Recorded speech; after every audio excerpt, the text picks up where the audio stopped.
nós gostaríamos de convidar o nosso irmão Arilson Ferraz para nossa harmonização musical.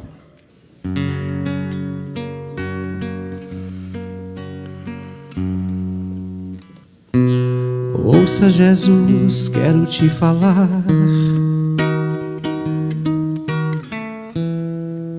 De tudo que eu vi de ti. Acho que às vezes não vou te alcançar, te acompanhar, te seguir. A luta é intensa e o preço é alto, mas não desisto, vou continuar. Nesse caminho que se faz tão árido, mas seu amor me faz andar. Jesus, sua luz me ilumina, me alcança, me chama, me ama.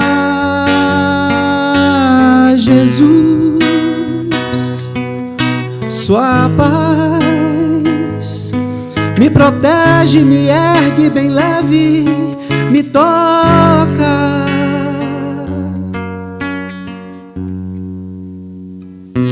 Não dá mais para te esquecer, desde o dia que te conheci. Não dá mais pra voltar atrás, se o rumo certo é você. Jesus, sua luz me ilumina, me alcança, me chama, me ama. Jesus, sua paz me protege, me ergue bem leve, me toca. Jesus, sua luz me ilumina, me alcança, me chama, me ama. Jesus, sua paz me protege, me ergue bem leve, me toca.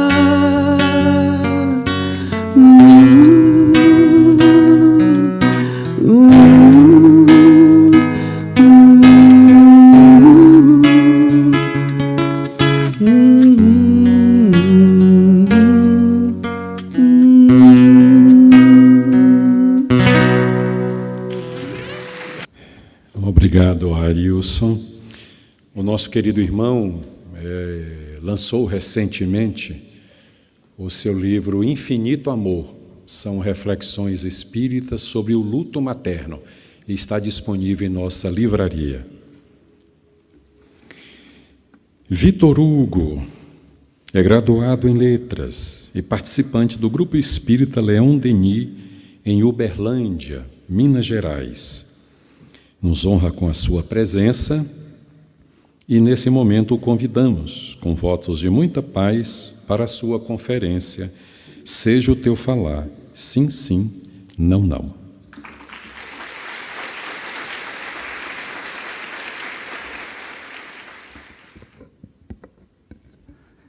Eu peço desculpas porque meu coração, ele está doidão.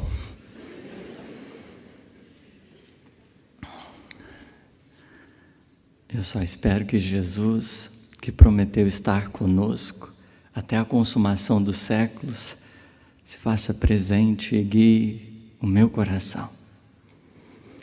Eu sou profundamente agradecido pelo voto de confiança, pelo cheque em branco que foi dado essa noite para que a gente possa meditar, refletir nutrir os nossos corações dessa mensagem sublime, que ainda e sempre é aquilo que nos tem motivado a caminhada, nos auxiliado a compreender a dimensão das nossas responsabilidades e compromissos.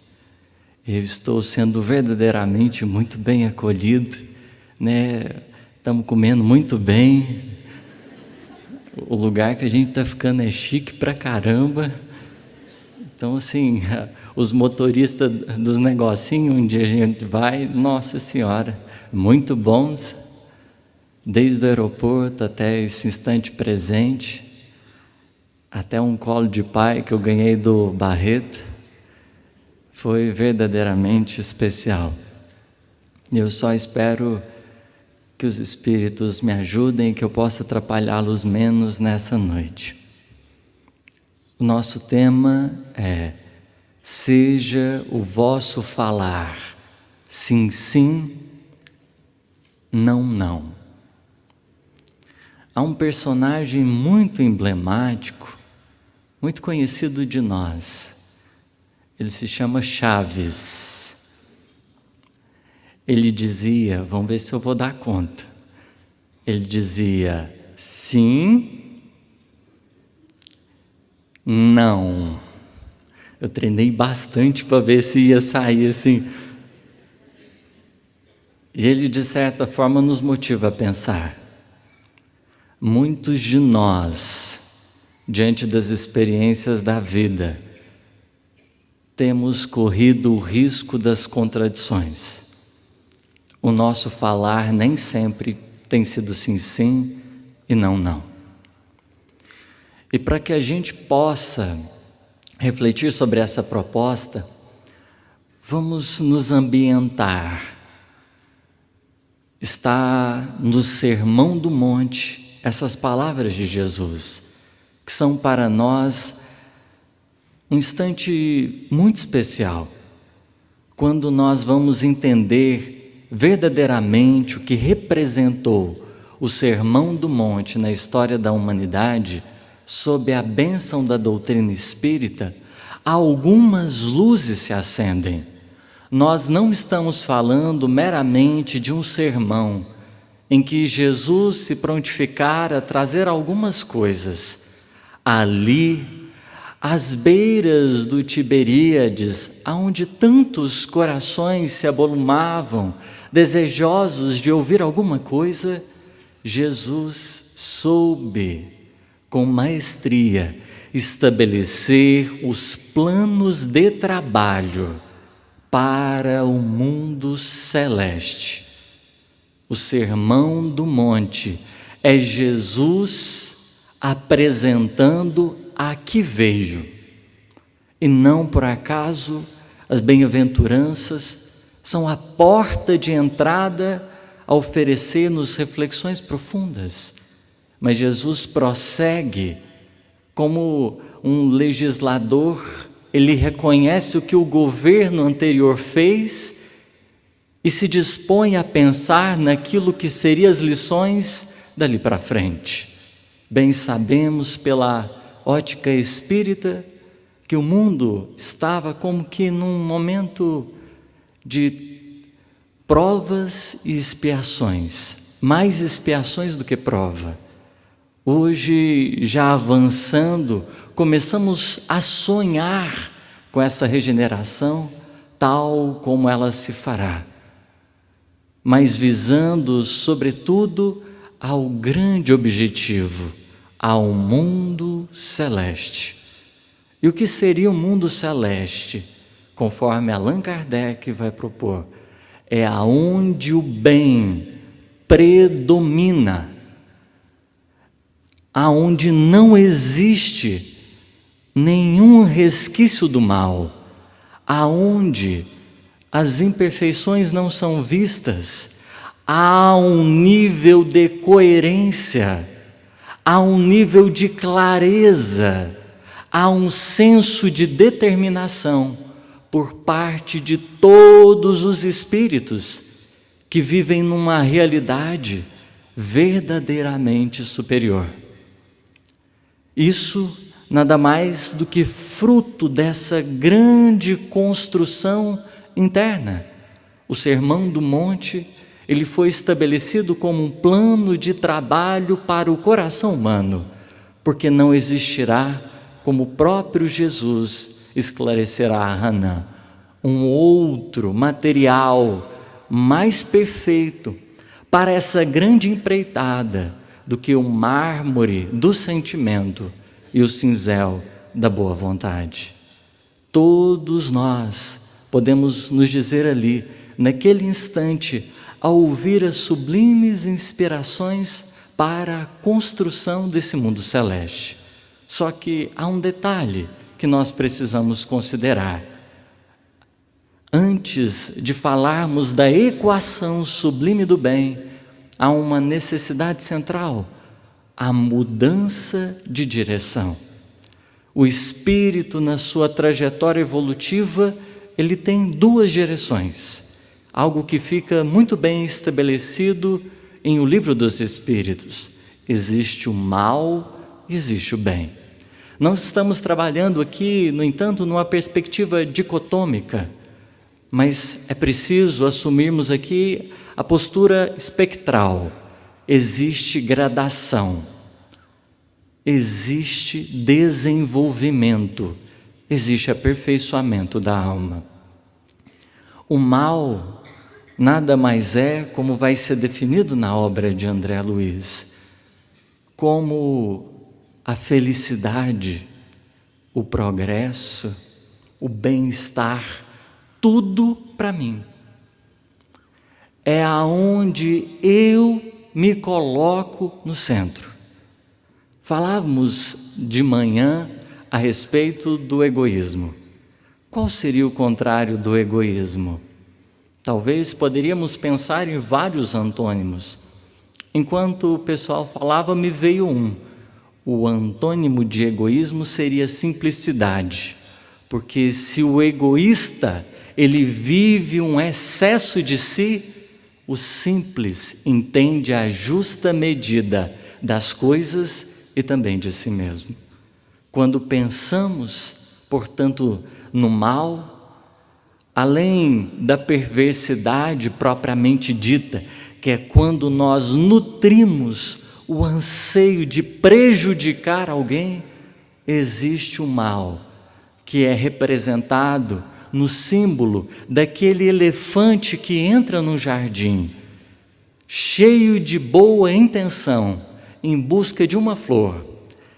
E para buscar essa flor, ele somente destrói tudo, mas ele volta com a flor. Esse tipo de espírito que vive o excesso de si, normalmente ele consegue cuidar até mais ou menos de si mesmo, mas para isso ele prejudica inúmeras vidas, inúmeros corações, porque ele não se apercebe daqueles que estão à sua volta. Jesus tinha como que um primeiro desafio conosco: estabelecer uma nova direção na caminhada.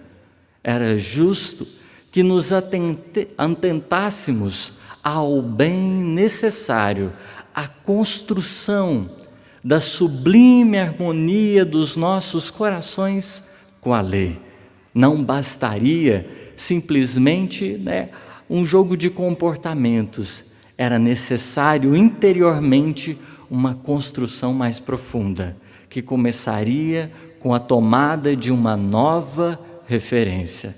Não mais a perversidade, o desejo de prejudicar deliberadamente os outros.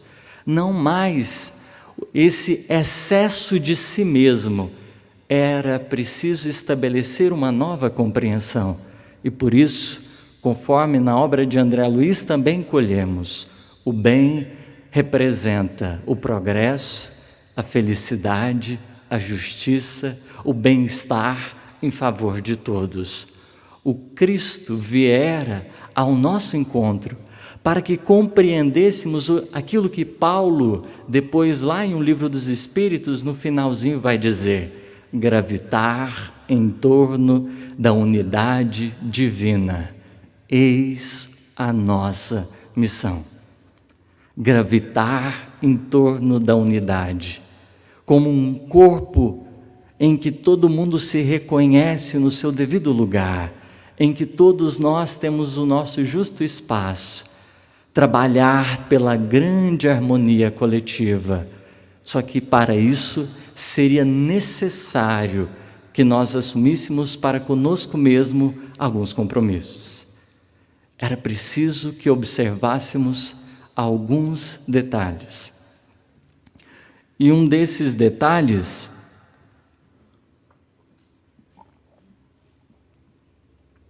eu queria pedir uma aguinha, é porque só esse copinho aqui. Desculpa, é só porque minha boca está secando muito. Então, lá no capítulo 5, nós vamos ter algumas recomendações de Jesus. E uma delas é a que, como que centraliza a nossa atenção e o nosso olhar nesta noite de hoje. Jesus diz assim: outra vez ouvistes que foi dito aos antigos: não perjurarás e pagarás ao Senhor teus juramentos. Eu, porém, vos digo, para não jurar de modo nenhum, nem pelo céu, porque é o trono de Deus, nem pela terra, porque é o estrado dos seus pés, nem por Jerusalém, porque é a cidade do grande rei, nem jures pela tua cabeça, porque não podes tornar branco ou preto nem um fio de cabelo. Seja, porém, a vossa palavra sim, sim, não, não. O que excede disso é do mal. Aqui está o contexto. Jesus vem falar de juramento, de promessa. E na doutrina espírita, talvez esse assunto para nós,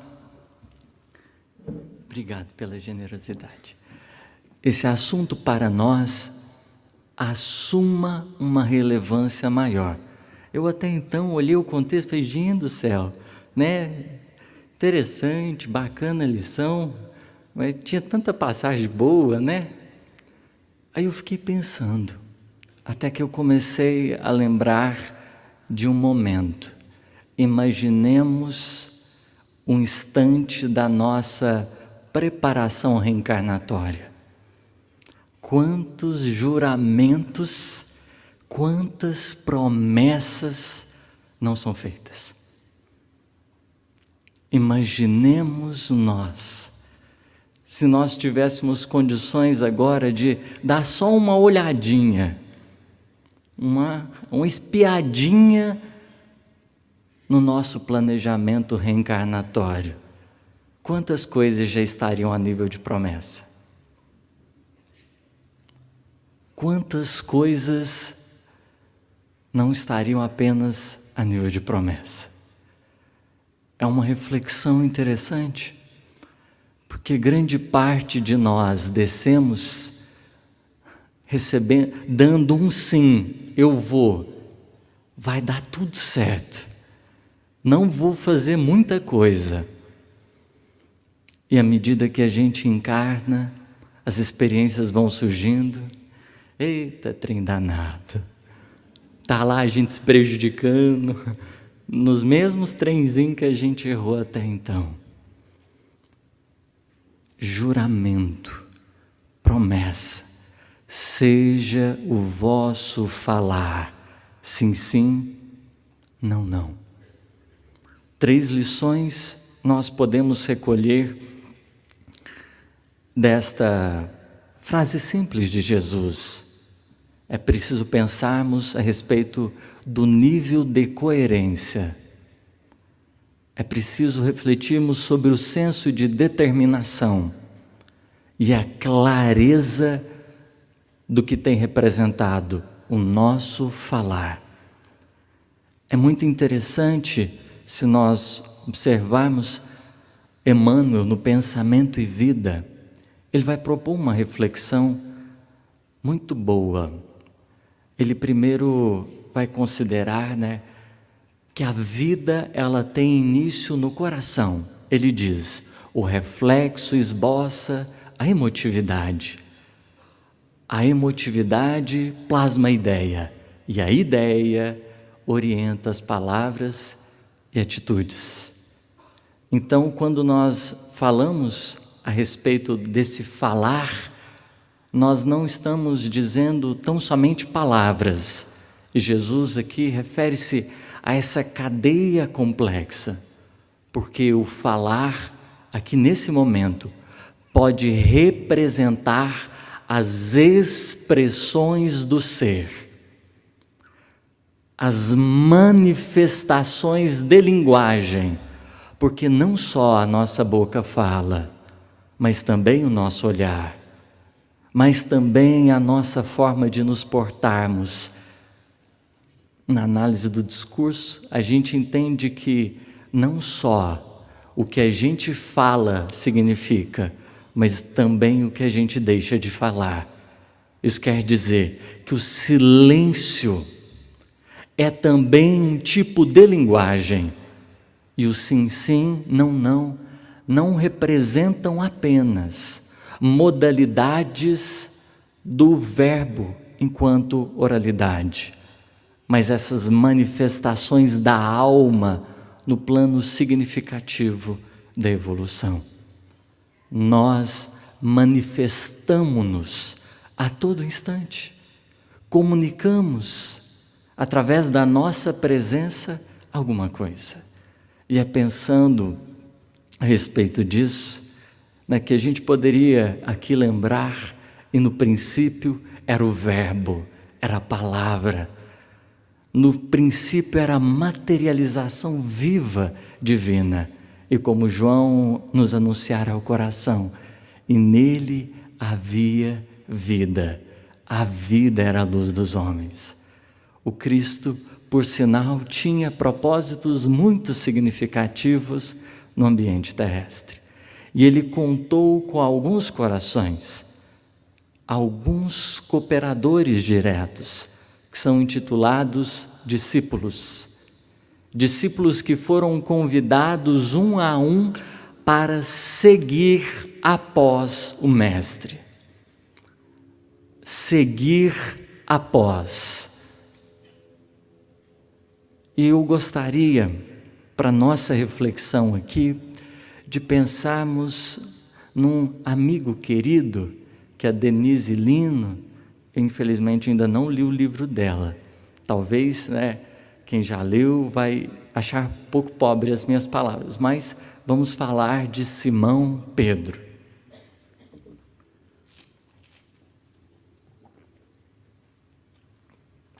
Que é uma personalidade muito boa para a gente muitas vezes se enxergar, porque em Simão Pedro talvez ali identifiquemos muitos dos nossos vacilos e erros. A preocupação central de Jesus para o discipulado é a construção da direção. É preciso estabelecer a direção. E naturalmente os espíritos se preparariam a partir do momento que tivessem uma nova referência. Só que essa construção de direção, ela às vezes não é tão fácil, porque pede uma construção consciente, pede um nível de lucidez, ou na expressão simbólica que nós temos no Evangelho, a candeia. Os olhos são a candeia do corpo, de modo que se teus olhos forem bons, todo o teu corpo terá luz. Se os teus olhos estiverem em trevas, forem maus, todo o teu corpo também estará em trevas. O olhar, a direção, o modo como enxergamos a vida, aquilo que serve de referência, orienta toda a nossa trajetória, porque é através da direção que nós temos nossa destinação, através da direção que a gente sabe o rumo que nós estaremos indo. Simão Pedro é um dos discípulos mais participantes, para a gente não dizer outra coisa. É alguém que a todo momento ele desejava falar. Mas talvez, diante de todo o Evangelho, algumas passagens muito expressivas. Eu vou me localizar, sobretudo, capítulo 26, a negação de Pedro no Boa Nova. Mas a gente poderia notar muitas coisas. Jesus indo à casa de Jairo para socorrer a sua filha, ele foi como que cercado pela multidão e de repente, o mestre diz: alguém me tocou. Nessa hora, Simão Pedro ergue a voz e diz: Senhor, todos te tocam, Você está cercado de gente, como é que você não vai ser tocado? E é onde Jesus vai ponderar: alguém me tocou, porque senti de mim saindo virtude. Simão Pedro era alguém demasiado presente. O grande problema do discipulado nunca foi errar, porque entre o mal e o erro existem muitas diferenças. Existem muitas diferenças. A grande preocupação do Cristo é que nós não retornemos a essas referências cristalizadas desse excesso de si mesmo ou dessa perversidade deliberada. Mas aqueles que estão seguindo-lhes os passos, é natural que no exercício da vida errem, tenham ali suas quedas. É natural do processo. Qual o aluno no educandário que se prontifica ao exercício, que vai tentando, vai se colocando à disposição das lições da vida. Da mesma forma que os Espíritos fazem conosco no ato da encarnação. Eles não estão preocupados em si com o nosso erro, mas com o fato da gente perder o rumo. Porque às vezes, se a gente conseguir só não piorar tanto a situação, já é muitas vezes um grande benefício. Porque muitos de nós excedemos na autoconfiança. Existem 2 tipos de discípulo que são mais difíceis de lidar. O primeiro, tem um espectro, mas vamos pensar em 2 aqui. O primeiro tipo de discípulo é aquele discípulo que ele acha que nunca serve para nada. Nunca serve para nada.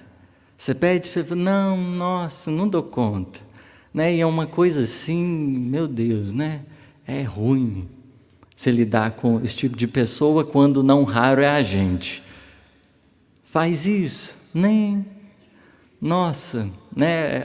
muito grande a tarefa, e parece até modéstia, mas é só preguiça muitas vezes. Esse é um tipo de discípulo complicado, porque é tipo carrinho de mão, Você tem que ir empurrando toda hora para ver se desenvolve, a coisa vai para frente. Mas existe um outro tipo de discípulo que eu acho que é mais complicado, que é o autoconfiante, que é o que se dispõe a fazer em demasia. Porque muitas vezes, nesse desequilíbrio interno, ele acaba se complicando gravemente. Ele acaba adentrando situações que não teria necessidade, se houvesse um pouco mais de ponderação. O autoconfiante, às vezes, ele esquece que é após o mestre. Às vezes ele se coloca na frente do mestre, porque ele já se acha pronto. Jesus vai dizer que o nosso tempo está pronto, mas nos dizermos pronto em essência seria muito complicado para nós que temos como meta divina o ser de perfeitos, que é um dobrar da meta incessante. Mas no capítulo 26, negação de Pedro, Jesus, ele estava preparando as despedidas, e os discípulos começaram um assunto, super fraterno, num momento ótimo. Estava todo mundo brigando para ver quem era o maior. Jesus estava preparando para dar no pé, para dar uma despedida, para retornar à sua posição espiritual, permanecer nas atividades. E a galerinha estava preocupada com quem era o maior. Jesus lança da posição de servo, com uma despir-se, pega ali o instrumento e começa a lavar os pés dos discípulos. Nessa hora, nós temos todo mundo aceitando e um pouco constrangido aquela situação. O que é isso que está acontecendo? Não seria ele o mestre? E a lição inesquecível ficaria ali gravada nos corações. Mas Simão Pedro, ele não estava bem. Aquela não era uma noite para ele. Estava muito ruim mesmo. E ele diz: nunca me lavareis os pés. Mestre, meus companheiros estão sendo ingratos e duros nesse instante, deixando-vos praticar esse gesto como se fosseis um escravo vulgar. Autoconfiança. Desequilibrou-se. O que é isso, Senhor? Não é tipo de você agir, não. Vamos, dar uma melhoradinha aí. Simão, não queira ser melhor que os teus irmãos de apostolado. Em nenhuma circunstância da vida. Em verdade, assevero-te que sem o meu auxílio, não participarás com meu espírito das alegrias supremas da redenção. Sossego facho. Não é assim. É após. Era preciso cuidado. Cuidado. Simão Pedro permanece inquieto, apesar da resposta de Jesus ter, de certo modo, dado uma segurada ali. Emmanuel, no livro O Não e a Luta, ele nos diz algo interessante. Ele fala assim: muitas vezes é preciso contrariar para que o nosso auxílio se não perca. Às vezes a gente vai precisar contrariar. Não. Imagina você pai e você mãe, como tem ficado na balança da educação pedagógica o teu não. Porque às vezes, com receio de contrariar, nós perdemos valiosas oportunidades de educação, de oferecer àqueles espíritos determinadas lições. O não, na maior parte das vezes, nunca é tão confortável assim. A minha mãe em casa foi quem me disse os não. O meu pai era mais tranquilo. Então, assim, a gente acaba gostando mais de quem não diz não. Porque, pelo amor de Deus, tem hora que os nãozinhos dá uma machucadinha. Mas das lições da vida, uma das mais sublimes que a gente pode aprender é quando a vida nos traz não. E a lei divina não guarda receios de dizer não. Não guarda receios, porque há uma preocupação evidente com a vida moral desse espírito. Como o Jorge Elahá falou, muitas vezes é necessário que o ser humano chore para que o espírito possa sorrir. E como Jesus vai dizer aos discípulos, a vossa tristeza se converterá em alegria. Tem muita gente que diz sim, sim, para depois amargar-se da necessidade de ter refletido na firmeza necessária. Emmanuel pondera: urge, porém, reconhecer que a negativa salutar jamais perturba. O problema não é o não, o que dilacera é o tom contundente no qual é vazado. Que é um ponto importante. Agressividade não educa ninguém.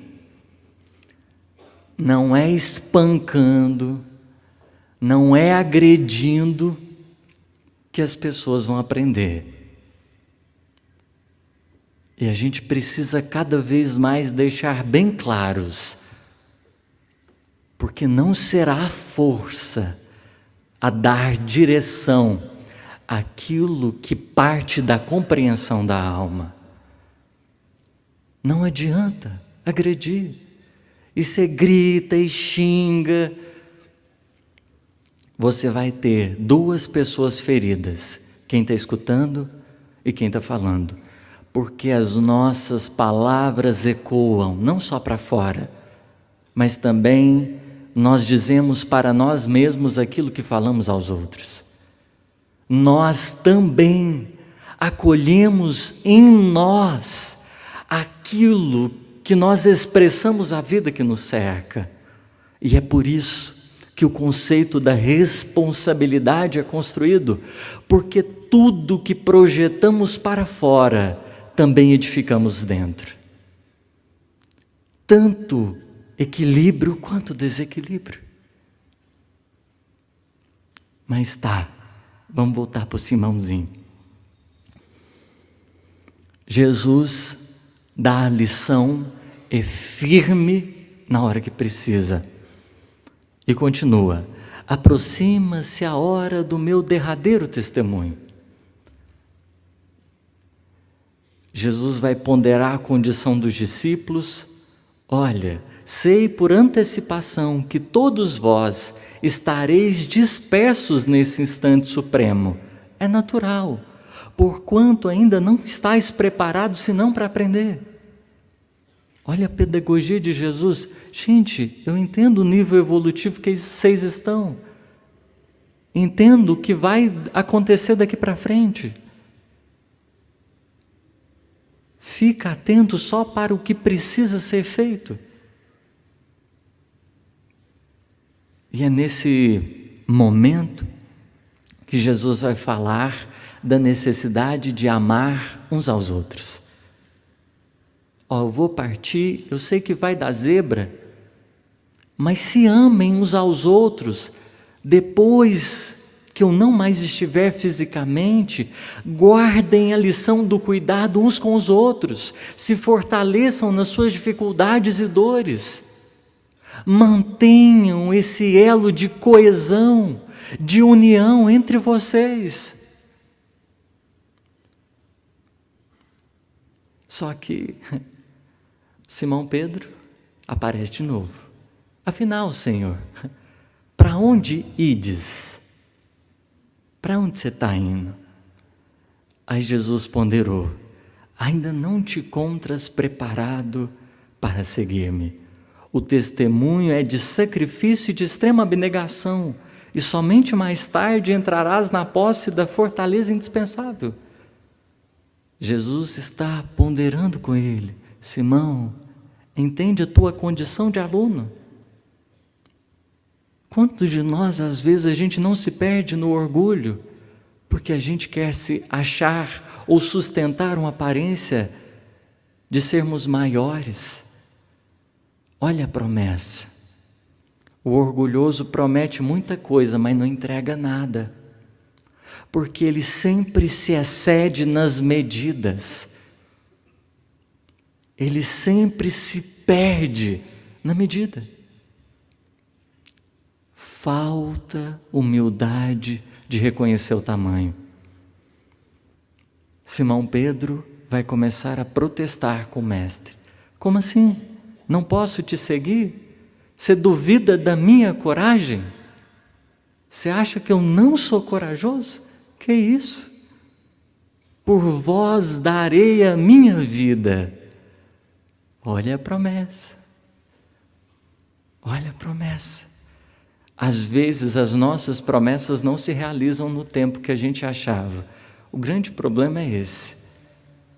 Porque tem muitas promessas que elas se concretizarão com o tempo. Um dirigente de casa espírita que diz: não, eu não vou fazer a melhor direção do trabalho, não vou errar. Olha que essa é uma fala preocupante, Como assim preocupante? A gente precisa reconhecer que todos nós estamos aprendendo. E não o discurso mais bonito, não é o do não irei errar. Esse é o mais perigoso, porque pode sinalizar o maior grau de desequilíbrio. Mas quando a gente tem a sensatez de falar, olha, eu procurarei o máximo possível sustentar a direção dos propósitos abraçados, compreendendo que meus erros e minhas quedas, por mais difíceis possam ser, se tornarão eles lições para o aprendizado. Essa é uma postura muito, mas muito mais significativa. Paulo, quando ele estava na comunidade de Filipe, ele foi à praça pública. E lá na praça pública, ele começou a divulgar o Evangelho. Em Filipe, só as mulheres acolheram a boa nova. Em Filipe, só o coração feminino abraçara a mensagem cristã. Só que Paulo ficou incomodado e ele foi para a praça. E tinha ali uma médium que na região ela estava sendo aproveitada financeiramente. Ela tinha os patrões, e os patrões, sabendo dos talentos mediúnicos dela, estavam aproveitando-a na tarefa. Por quê? Ela respondia perguntas banais. Não são os espíritos muitas vezes frívolos aqueles que se ocupam também da frivolidade, como Kardec vai ponderar. E essa médium vai aparecer na praça. E ela vai começar a gritar algumas coisas. O espírito vai manifestar-se e vai começar a enaltecer Silas e Paulo, que estavam ali. Falar que eles eram bonitos mensageiros e tudo mais, aquela coisa. Enaltecer. O Paulo escuta aquilo, fica ressabiado. Vai ser 1 dia, 2 dias, 3 dias de pregação e a médium ali, os espíritos se manifestando. Olha o cuidado que a gente precisa ter, porque é muito bom ouvir que a gente é bom, mas nem sempre, ou melhor, em nenhuma das vezes constitui o melhor caminho. O Geraldo Campetti uma vez disse assim para mim: o elogio é bom, você só não pode acreditar nele. Então, quem está elogiando, beleza. Você só não pode ter a burrice de acreditar, porque a gente vai se iludindo. E quando a gente vê, nós estamos nos prejudicando na tarefa. A gente está de novo nos mesmos equívocos de maneira inconsciente. Porque o problema não é a gente cair, mas é a gente cair inconsciente, sem perceber a extensão do mal. Na lição do reconciliar, ela vem por quê? O Evangelho de Jesus, para nós, não é a proposta simplesmente para os que acertam, é a proposta também para os que erram. Porque se precisa reconciliar, quer dizer, alguma coisa danada aconteceu. Você falhou em algum ponto. Não tem problema. Reconciliação. Demorarmos-nos no mal é o problema. Mas a pitonisa estava, manifestação, e o Silas estava olhinho brilhando, nossa, é fabuloso. Aí chega uma vez que o espírito manifestante chama Paulo e Silas de anjo. Aí não. O Paulo ergue a voz e muito firme, diz ao espírito: olha, nós não somos anjos, nós somos seres, homens imperfeitos, cheios de erro, que abraçamos a tarefa. Um dos maiores cuidados que a gente precisa ter, por exemplo, na mediunidade. Todo médium pode falir. Ponto. Se a gente descuida-se disso, por mais grandioso seja, é preciso não nos perdermos do bom senso e do discernimento. Porque os outros podem oscilar e nós não somos chamados a aplaudir determinadas coisas que os outros falam e que esteja equivocada. É preciso ter muitas vezes firmeza. Firmeza para ponderar aquilo que está equivocado. Inclusive, se eu estiver falando alguma coisa equivocada, depois, na hora que eu estiver descendo ali, fala assim, olha, eu vim aqui porque você falou uma asneirazinha ali, vamos só dar uma melhoradinha. Esse ponto precisa ser considerado. É importante, porque enquanto alguém que está aqui em cima, muito mais do que ouvir que uma palestra foi boa, é quando alguém chega e fala assim, olha, se você melhorar isso daqui, você vai amadurecer cada vez mais. Se você se atentar a esse detalhe, não tenhamos medo de auxiliar, porque às vezes a gente se compromete muito mais com o bem-estar dos outros quando a gente aponta aquilo que precisa ser corrigido, do que quando a gente deixa passar. Porque a gente vai deixando passar e sem perceber, determinados corações vão só afundando. Se Jesus tentando conversar com Simão Pedro já está sendo difícil, imagina se Jesus tivesse deixado passar batido. Não tenhamos receio, mas como Emmanuel vai dizer, cuidado com o tom. Você não precisa chegar igual um cavalo para educar os outros, porque você vai machucar. Mas tem um jeitinho, tem um cuidado. É preciso nutrir o coração antes de dizer, para que a nossa manifestação não represente um mero ponto de vista pessoal, mas o desejo efetivo de que o outro alcance os objetivos sublimes. O Pedro não vai estar muito bem e ele vai cada vez mais mostrando a extensão dos desequilíbrios interiores, até que Jesus vai ponderar, antes que o galo cante, você me negará 3 vezes. Olha, Simão Pedro não vai ficar satisfeito. Eu nunca irei te negar. Não vou te abandonar, mestre. Vou estar juntinho de você. O que Jesus esperava naquele instante não era esse tipo de postura. Imagina Jesus te dizendo que você vai errar, que você vai cair. Qual a sua ação a partir disso? O que você iria fazer? Às vezes tem determinadas pessoas, e o Haroldo uma vez trouxe essa reflexão, nós nunca caímos em erros delicados e graves sem antes sermos advertidos.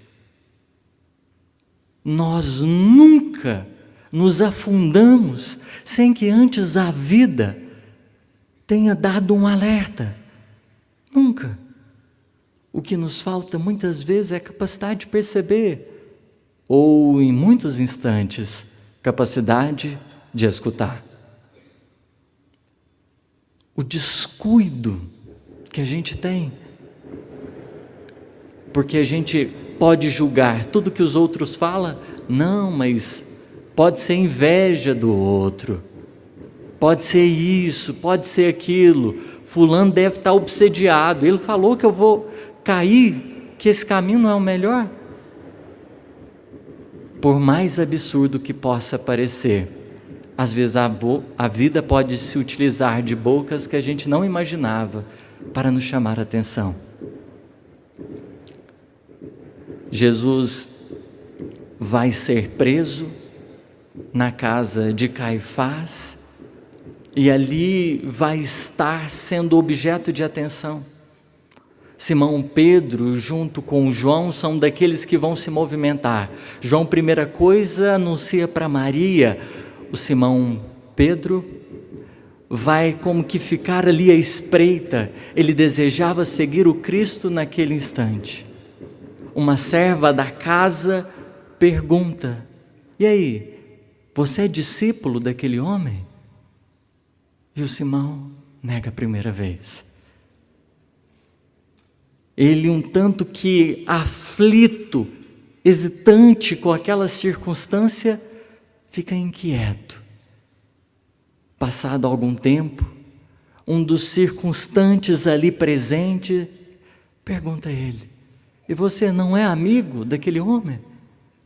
Simão Pedro, mais uma vez, nega.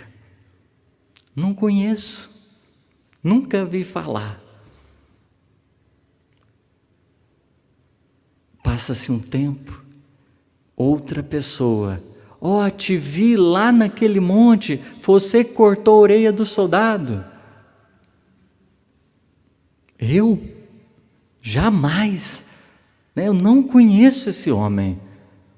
Aquelas 3 quedas, aquelas 3 negações, aqueles 3 nãos foram difíceis. Aquela lição foi um pouco amarga. Um pranto convulso envolve o coração de Simão Pedro. Um pranto convulso, quando ele se dá conta que o galo cantara.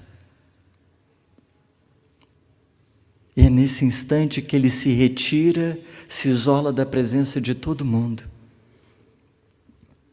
E eis que, passado um tempo,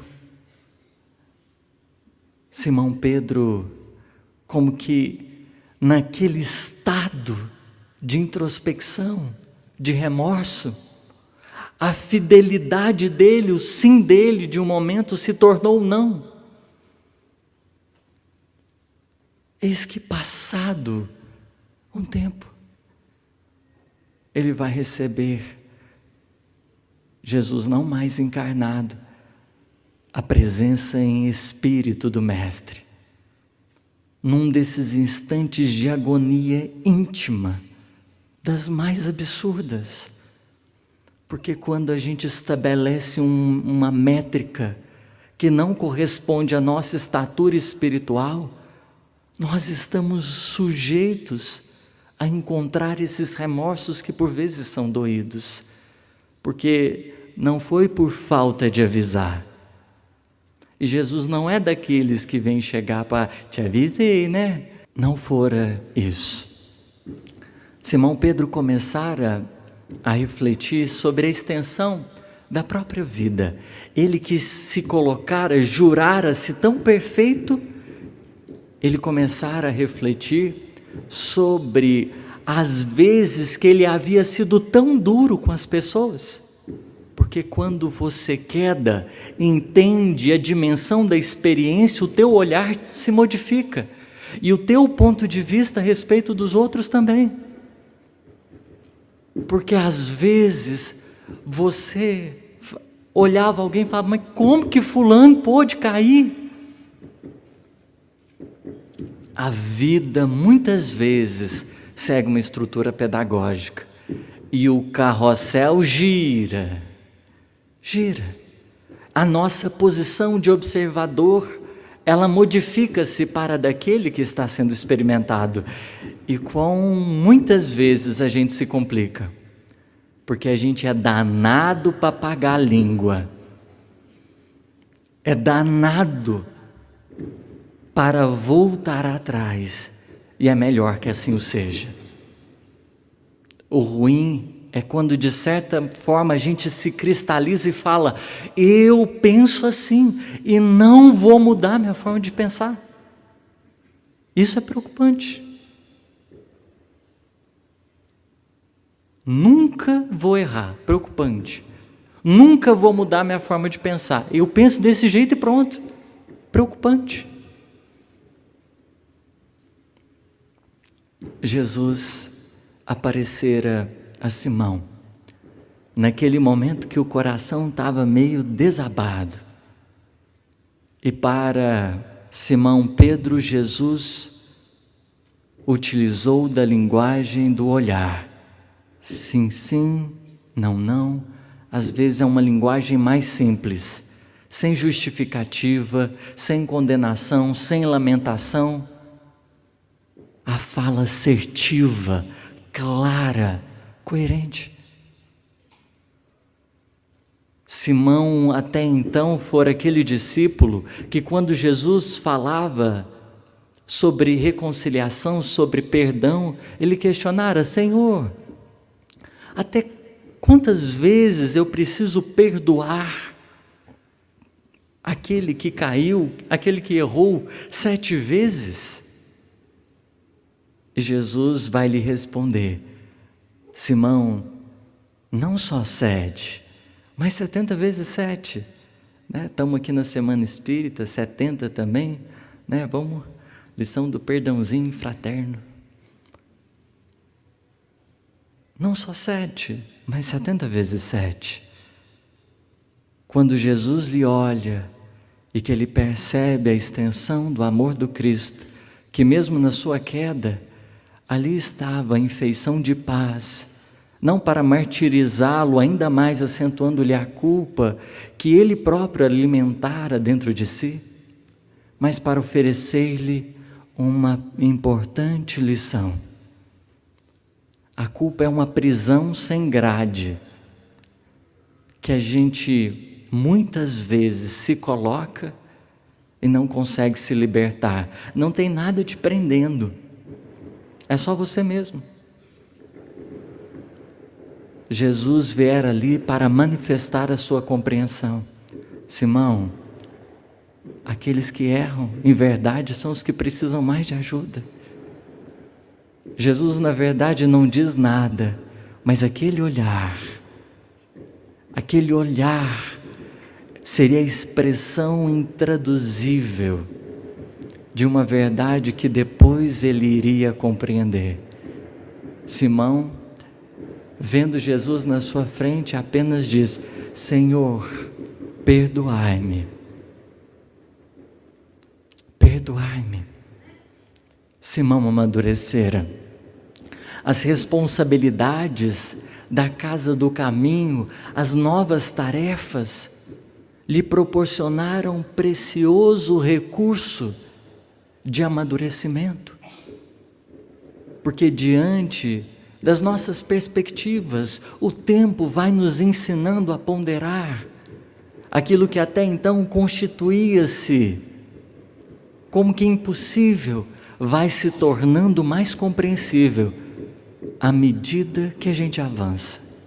E há um episódio, e eu termino com ele, que eu gostaria de recordar. Um episódio para mim muito especial.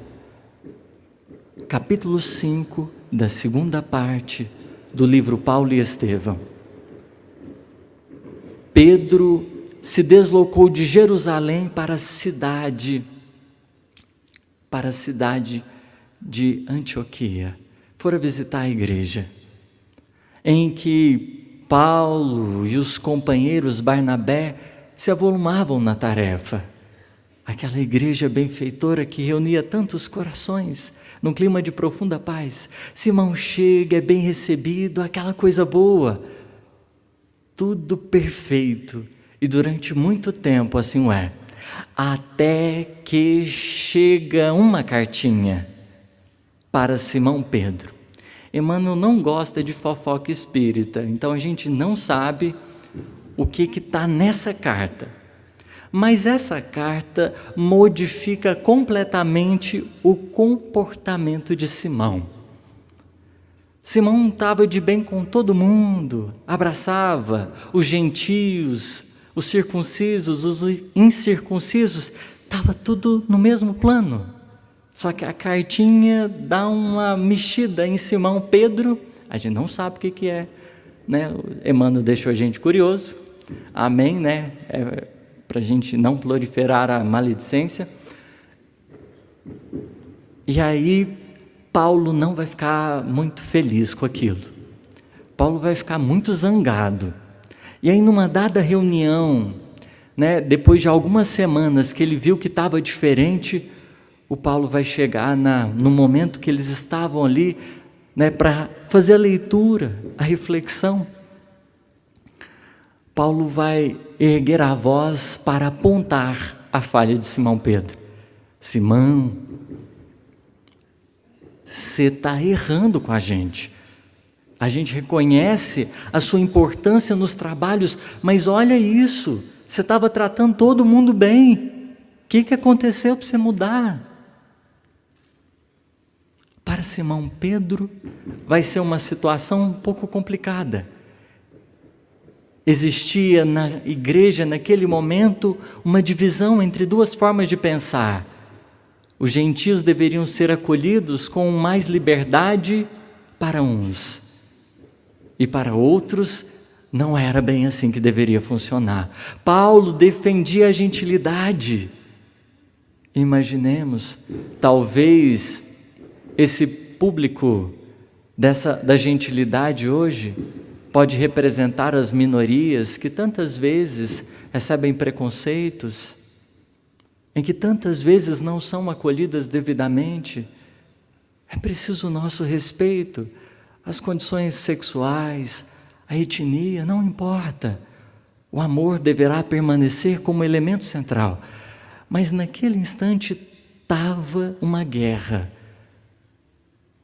um conflito de proporções não dimensionáveis estava ali concretizado.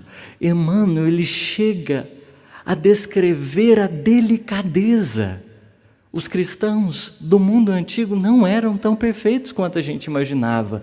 E Paulo e Estevão escancaram a humanidade de cada um deles, para que a gente tenha noção desse evangelho, não de aparência de todo mundo anjo, mas antes de corações que reconhecem as suas fragilidades e que podem confessar-se nos seus equívocos e amadurecerem-se com os erros uns dos outros.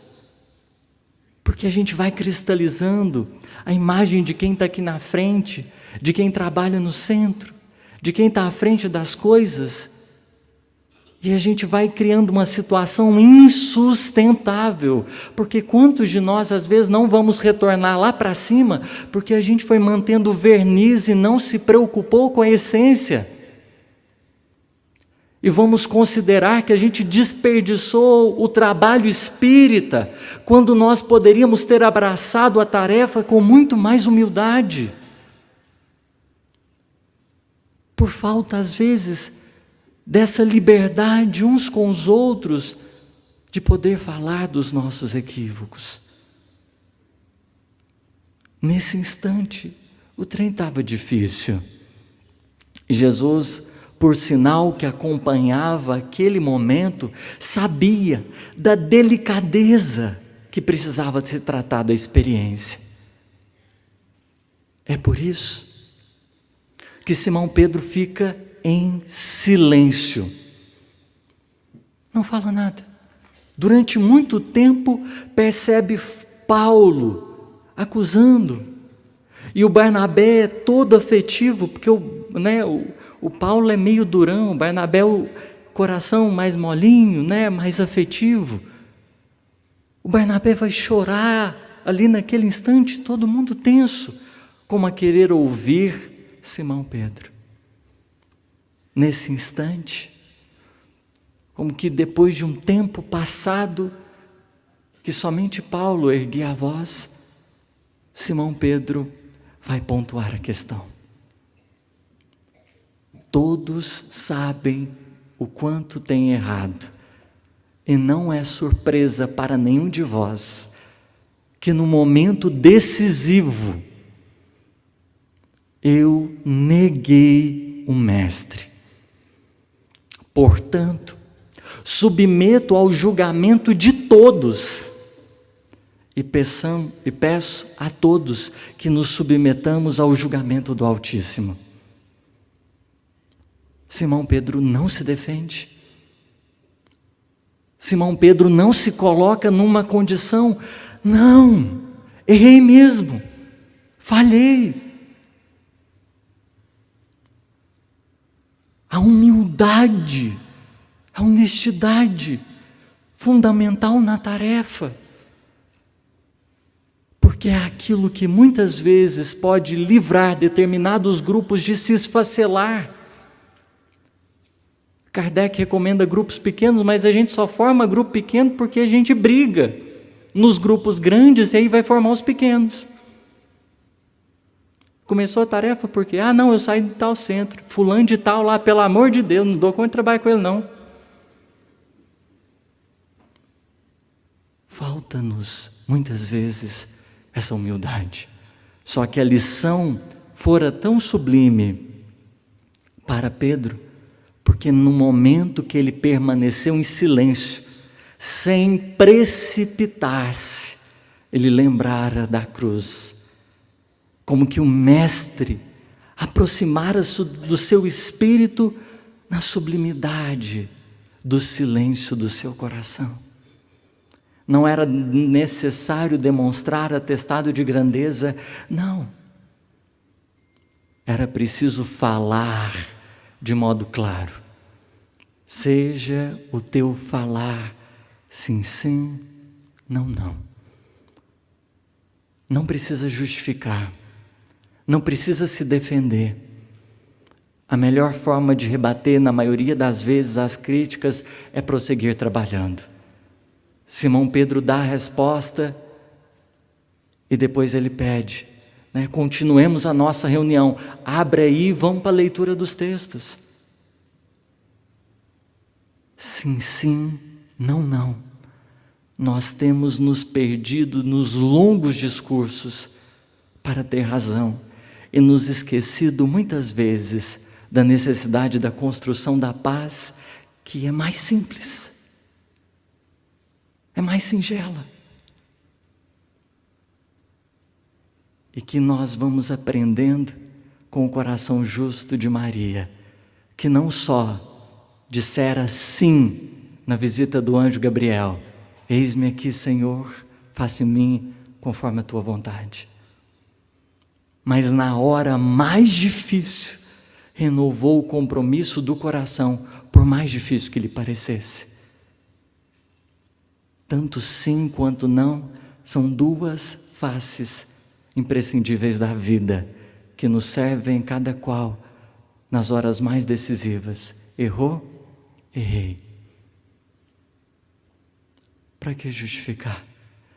Que o divino amigo, mestre dos nossos corações, possa alimentar-nos para que não só de promessas estejamos nós a encarnar, mas do sentimento sublime, o compromisso verdadeiro, não da aparência, mas agora o da espera. É preciso dar tempo ao tempo para que amadureçamos. Nem a frouxidão do carrinho de mão que precisa ser empurrado, nem a autoconfiança daquele que desconhece os próprios limites e o próprio tamanho. A humildade de quem erra no caminho com a disposição de aprender. Obrigado a todos, muita paz. Deus nos abençoe a todos. E para finalizar, nós convidamos a nossa Anne Caroline e Rodrigo para o encerramento da noite. Muita paz.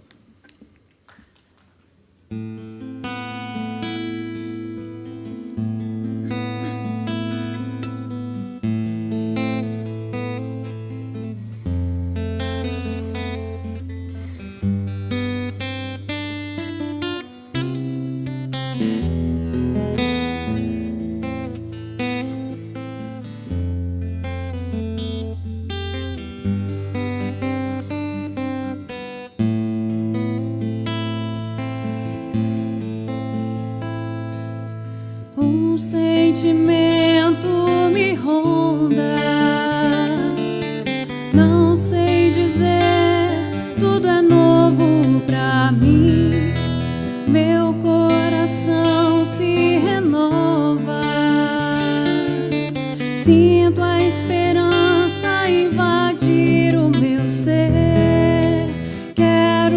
ser manso, ser limpo, ser justo e pobre de espírito ser.